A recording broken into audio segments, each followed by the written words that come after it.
Mga pangarap, mga liwanag at dilim. Sa kapanahunan ng kadiliman, marami ang nagdurusa, marami ang nananahimik, ngunit napapahamak. Oo, naninirahang takot at naghihilagpis. Hihintayin ko ang araw na itong lahat ay lilipas, malayo sa kabiguan at pangangapit. Kaya kayong mga kalaban ko, mga dayuhan, huwag niyo akong salingin. Lole, Mia, Tangere.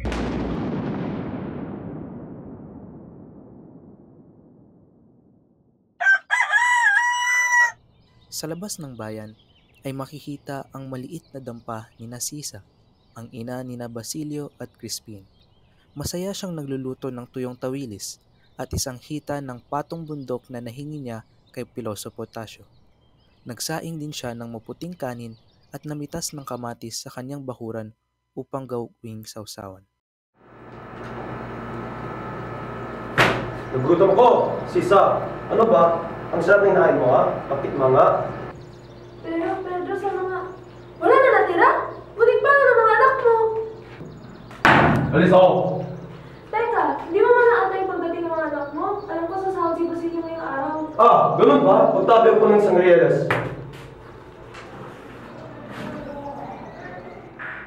Wala nang nagawa pa si Sisa. Sobrang kalungkutan niya kaya't pinasaya na lamang niya ang sarili sa pagganta. Nagulat na lamang siya dahil sa sumunod na nangyari. Dumating si Basilio na humahangos. Hinang-hinang ko sa iyo kong pinto! Sus Mariosep, ano nangyari sa'yo, Basilio? Huwag kayo mag-aalala na. Naiwan sa Crispin sa kumpento.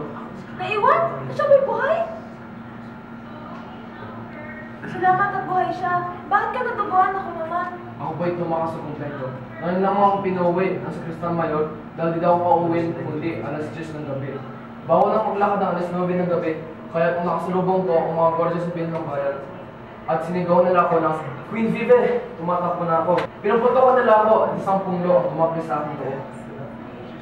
Walang hiya talaga ang mga guardias din. Sadyang wala silang puso. Halika anak, kagawagin natin ang sumunod. Sadya na anak at nawinis lang ang natira sa inyong magkapatid. Inay kasi ito lang ang ano niya, nagpagpuntin niya. Pasensya na lang. Hindi po ba kayo sinaktan? Huwag mo akong alalahanin. Hindi naman niya ako ginangan ng masama. Bakit hindi ka makawis si Crispin? Nirasahan siya ng Sakristan Mayor dahil nagnakaw daw siya ng 2 na ginto. Hindi naman siya talaga nagnakaw, ngunit hindi daw siya pauwi hanggang iyan ipabalik. Sa pagtulog ni Basilio, siya ay binangungot.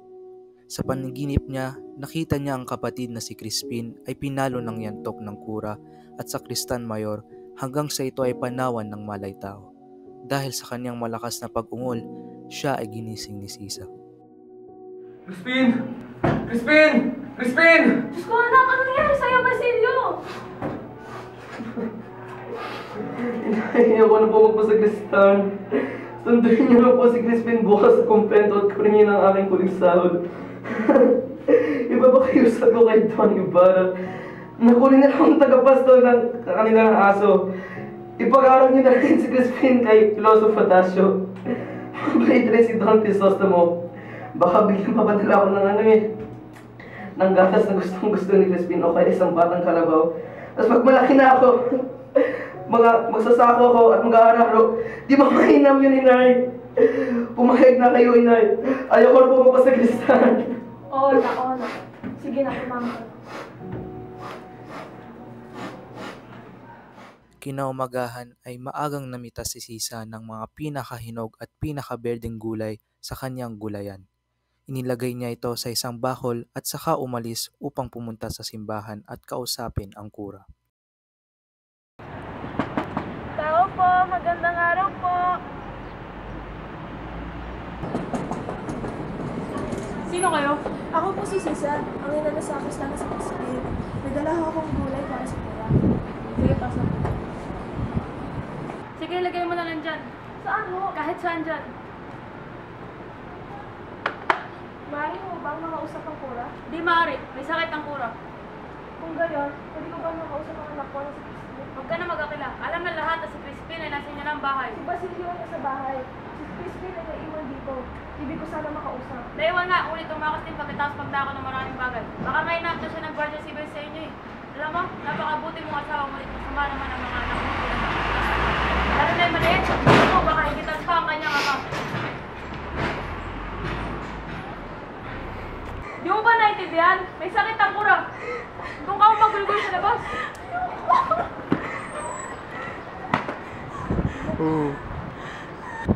Tulong!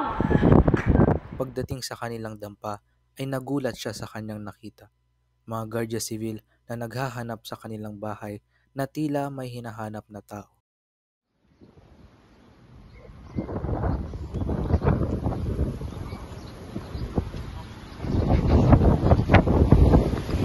Hoy, ikaw magsisisa? Yung kinamagana ako na bata? Opo, ako si Sisa. Hindi magdala ko. Ano mga anak? Huwag ka nagmagmaangal. Ibigay mo iyong anak. Nakatakas yung nakatadang anak mo. Ibigay yung mas bata. Hindi ko alam dahil dito siya umuwi mo na kahapon. Samaga sa amin!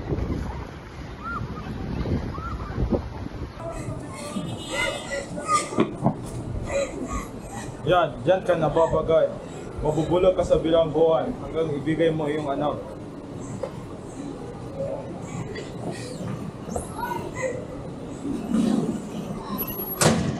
Nakarating sa Alvarez ang balita kaya't nagdesisyon itong palayain si Sisa dahil na rin sa kawalan ng katibayan. Ang krimeng yan ay kasalanan ng kura.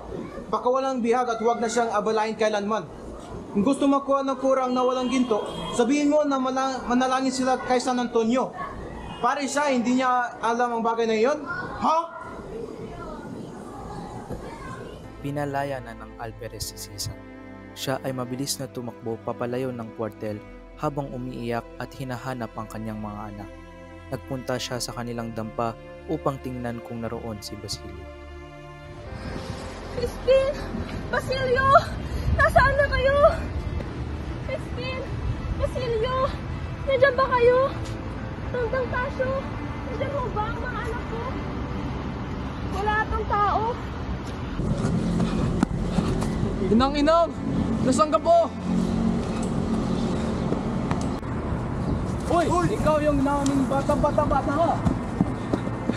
Sa takot ni Basilio ay napatakbo siya at di sinasadyang mapunit ang tela ng kanyang damit na may bahid na ng dugo at nasabit sa sanga ng isang malagong halaman malapit sa bangin.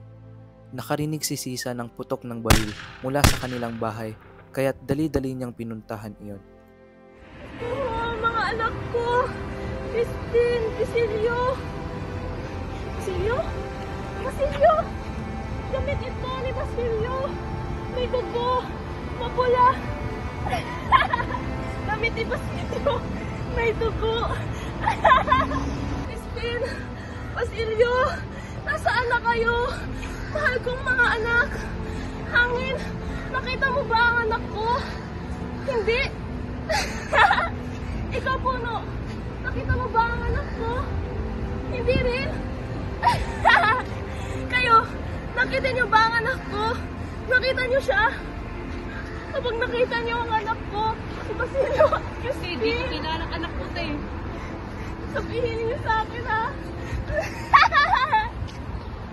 Sa mga taga San Diego, ang isa sa kinapapansinan ng malaking pagbabago sa kanyang ikinikilos ay si Padre Salvi. Lalong pinag-usapan si Maria nang dumating si Ibarra at madalas na dalawin ito. May balak silang mamasyal kinabukasan. Papahanda ko lahat ng kailangan bago mag-ano. Ayoko makasama ang crew. Bakit? Sa palagay ko, binabantay nga lahat ng puso. Kinikilabutan ako sa kanyang mga tingin na waring napakahirap.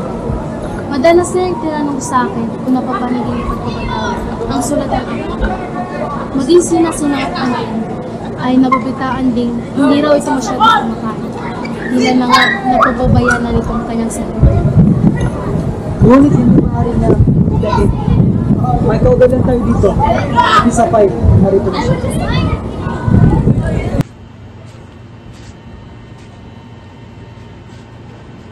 May kasiyahan sa bukid. Inanda ng mga aking mga kaibigan. Saan magaganap ang kasiyahan? Sa may batis, sa gubat ng mga idaraos. Yun po ang lugar na naipilit ng mga dalaga.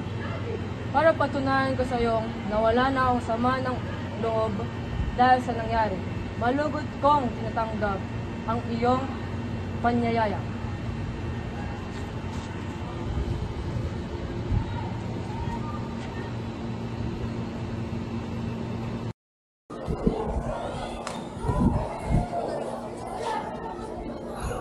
Hindi niyo po ako kilala, Ginoong Crisostomo. Subalit, may 2 araw ako nang hinihintay sa iyong pagdating dito sa bayan ng San Diego. Kilala naman kayo sa akin. Tinatawagin po nila akong tulisan kahit wala mang isa nagnanais na tumulong sa akin. Nababaliw po ang aking asawa at nawawala po ang aking mga anak. Ano ka lang sa akin? Nais ko pong humingi ng tulong sa inyo. Sige. Samahan mo ako sa paglalakad at sa kanya sabihin ang iyong papa.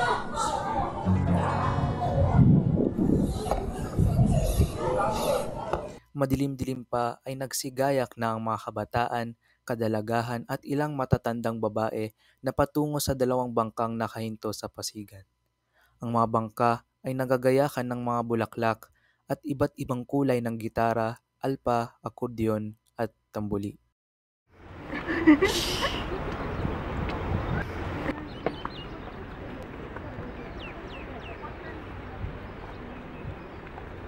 Tila may ibig na minamalimos.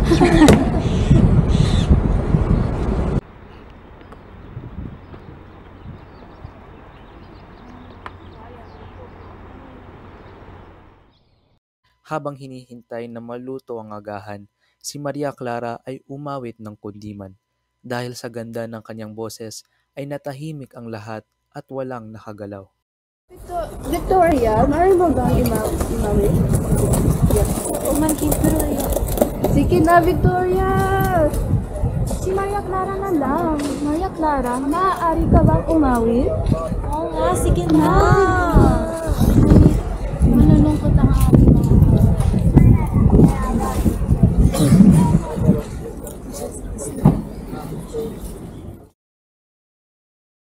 Maaari ko bang padaanin itong musikang galing sa'kin? Huwag sanang iwasan ng tingin, hayaan ng puso'y lamingin.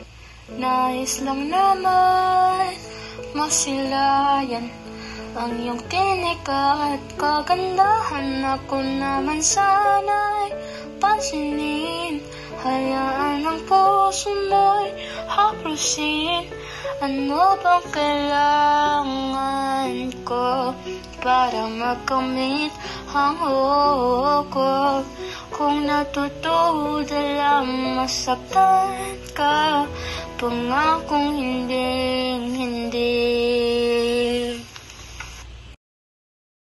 Isang mangingisda ang nagsalok ng isda sa buklad. Wala siyang nahuli ni isang isda kahit pa ulit-ulit na siyang nagsasalok. Si Leon ay tumulong sa pagsalok, ngunit nagulat siya dahil ang tumambad sa kanya ay isang buwaya. Ang bangkero ay kumuha ng lubid at tumalon sa tubig. Nagsigawan at natakot ang mga nandoon. May buwaya? May buwaya sa baklad na ito? Ha?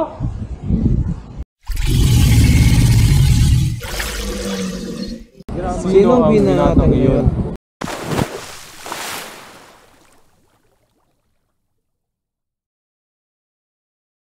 Utang ko sa inyo ang aking buhay. Hindi ka pwede mapasok. Hindi pwede biruin ang kamatayan. Anong pangalan mo? Elias. Elias po, Senyor. Pagkaraang libutin ni Ibarra, nagsadya ito sa bahay ni Mang Tasio. Inabutan niya ito na nagsusulat ng hieroglipiko sa wikang Pilipino. Abala ito, kaya ninais niyang huwag ng gambalain ang matanda. Pero napuna nito nang siya ay papanaog na. Maria, parang Nakabala ko po ata kayo. may paglilingkod ba ako sa'yo? Manais lamang akong isagot sa inyo. Nais ko kung saan humingi ng payo sa inyo na gaya ng ginawa ng aking ama dati. Nais ko pong magpatayo ng isang paaralan. Matagal ko ng pangarap na yan. Bakit hindi kayo humingi ng payo sa kurang? O sa kapitan o sa iba pang nahigong huli? Maaari ninyo silang sunduin o maaari hindi. Manyaring nakikinig lang kayo, ngunit gawin niyo pa rin kung ano ang sa nararapat gawin. Matutuloy ang plano ninyo kung sasunguni kayo sa mga taong aking sinasabi. Kung pagkakaitang kayo ng tulong ng mga taong sa kapangyarihan, maaaring pigilan ng ina ng kanilang anak na pumasok sa eskwela. Anong silbi ng paaralan kung wala ka namang mag-aaral? Naniniwala ako sa inyong sinasabi. Ngayon din ay pupuntahan ko ang kurang sana'y hindi siya katulad ni Padre Damaso. Maaga sa lansangan ang mga banda ng musiko kaya nagising ang mga natutulog. Muling narinig ang tunog ng kampana at mga paputok. Ang mga tao ay nagbihis na ng mga magara at ginamit ang mga hiyas na itinatago nila. Tanging si Piloso Potasio lamang ang hindi nagpalit ng bihisan. Bigat po ata kayong nalungkot sa nadang araw. Ang magsaya ay di na mahulugan ang paggawa ng mga kabaliwan.